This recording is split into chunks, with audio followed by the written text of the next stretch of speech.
Syederelun ular jenis king cobra sepanjang kurang lebih 3,5 meter masuk ke dalam salah satu rumah warga di Kampung Baru Blangme, Kecamatan Long, Aceh Besar saat maghrib pada Kamis 2 Maret 2023. Keberadaan Raja Ular sontak membuat panik pemilik.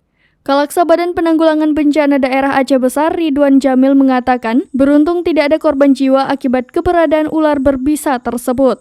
Petugas piket pemadam BPBD Aceh Besar Poslung menerima informasi yang disampaikan oleh warga tentang adanya seekor ular king cobra yang diperkirakan sepanjang kurang lebih 3,5 meter di rumah milik Saminan berusia 47 tahun.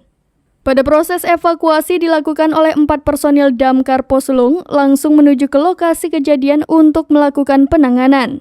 Haris yang sudah piawai dalam melakukan penangkapan butuh waktu untuk menangkap dan menjinakkan ular tersebut menggunakan stik ular. Evakuasi baru selesai sekitar pukul 20:02 waktu Indonesia Barat dan ular tersebut berhasil ditangkap. Dari Aceh Besar, Indra Wijaya, serambinews.com.